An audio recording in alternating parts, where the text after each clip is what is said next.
Welcome to R.A.I.N, hosted by the Puget Sound Underground. We are the best good news show in the Puget Sound, here to broadcast positivity and inspire change in our communities. R.A.I.N is real people, awesome stories, inspiring narratives, and news so out of this world, Elon Musk wants to occupy it. On today's episode, sea lions in the Puget Sound find a new friend. We ask you to rate cute animals, and we talk to groundbreaking scientists at UW's Ice Cream Center who is revolutionizing medicine and possibly space. Does that come in 2 scoops? I'll have mine in a waffle cone, please. You're going to want to strap in for this one, everyone. Let's make it rain.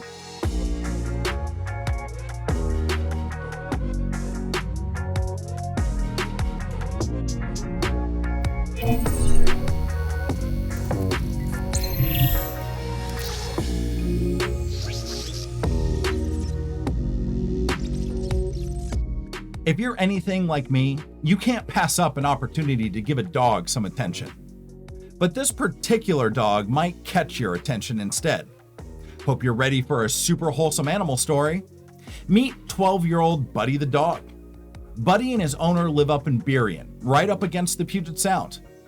Old age has made moving around more difficult on land, but in water, it's like he's a puppy again. Water aerobics and social hour is what brings Buddy back to playtime. Buddy happens to be a social butterfly and has made friends with the local sea lions and marine life. Here's the full story from our friends over at King 5 News. There he is, bud, right next to you. There you go. Oh, there he is. Buddy, my dog Buddy. He's about 12 years old. Good boy, Buddy.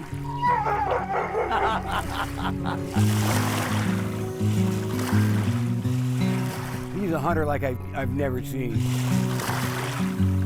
If he sees a seal or a sea lion, he dashes into the water, and he doesn't come back until either the scent is completely gone or he's exhausted. Sometimes they just swim directly beneath him, and they're just toying with him the whole time. There you go, buddy. You got him. Right here.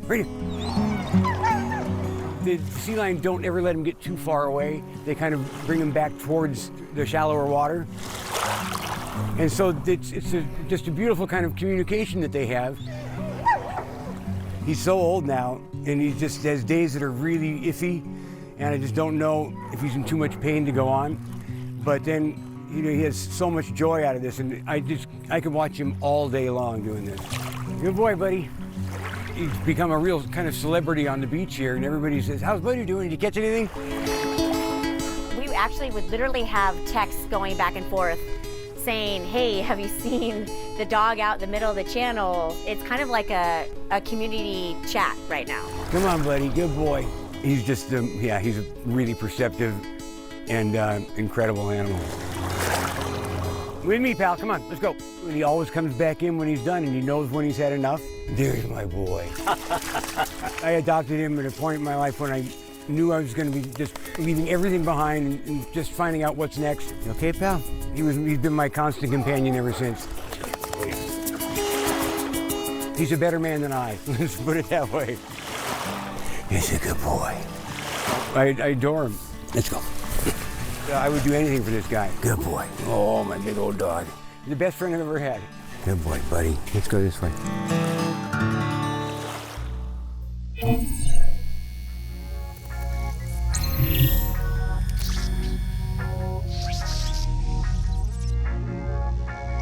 Our local business highlight today is bound to make your mouth water, but will also help you eat healthier.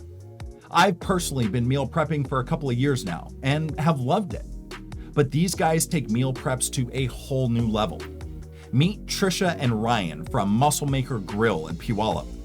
The ribbon was cut in May of 2019, and like most restaurants, have had to find creative ways to survive through 2020 and beyond. I don't know about you, but I rarely find healthy food that actually tastes good. Muscle Maker Grill dishes up better versions of popular favorites, making it easy and affordable to eat healthy. The menu was created for everyone: fitness enthusiasts, those simply wanting to eat healthier, and people trying to eat better while on the go. These are even great for you gluten-free, low-carb, or vegetarian eaters out there. If you're looking to have healthy food readily available, this might be a good option for you. And the best part, you don't have to go get your food to go. They'll send it right to your front door. Look for them on Uber Eats, DoorDash, and Grubhub. Personally, you had me at grass-fed steak. Delish.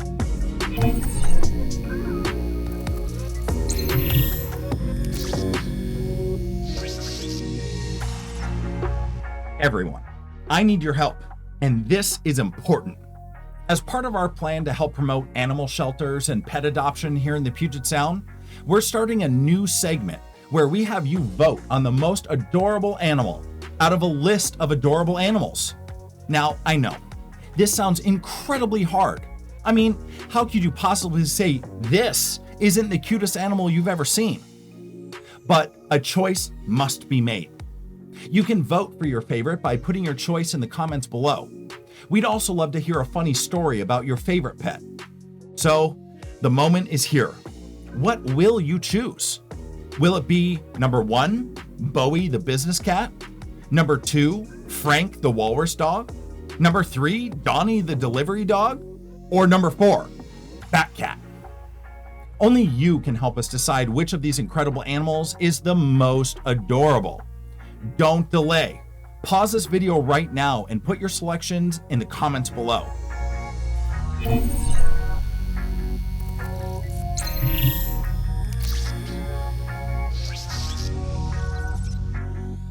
Real quick, before we jump into a really amazing Zoom interview, I want to bring this picture to your attention.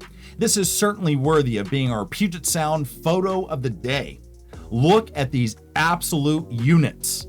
These walruses are dangerously close to sinking this sailboat that was blown into the sound by a storm near the Eld Inlet near Olympia.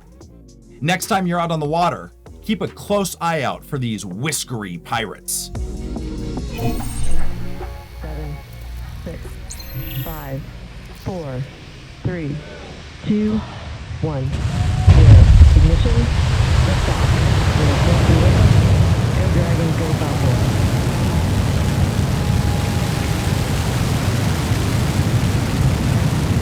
Vehicle is pushing down range.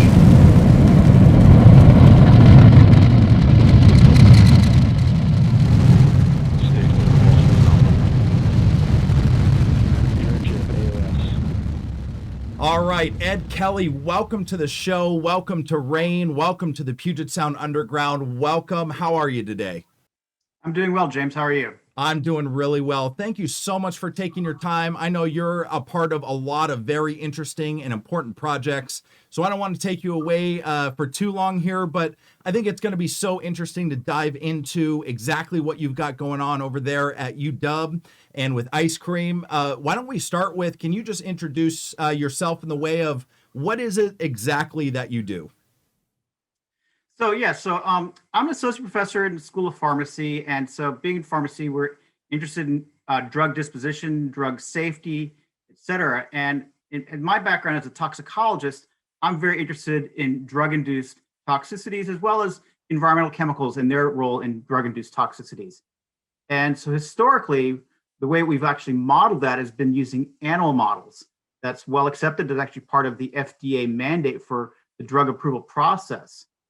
But having said that, it's well recognized that animals do not always recapitulate what happens in humans. And so starting back in 2012, we were actually funded by the National NCATS, National Center for Advancing Translational Sciences. And so this is a big consortium. It was headed up by Jonathan Himmelfarb, who's a nephrologist director of the Kidney Research Institute. And our charge back then was to develop an organ on a chip to look at drug-induced toxicities, specifically a kidney on a chip. That's amazing. Could you talk a little bit about what the implications of this research are? What is the end goal here? What are we trying to get to? So, like I said, when we talked about animals are not good models for what happens in people. So when we talk about a kidney on a chip, these are primary human cells. These are not cancer cells. These are not transform cells. These are primary human cells that we actually get from discarded tissue. So these are as close as you're going to get to in vivo, actually in the kidney.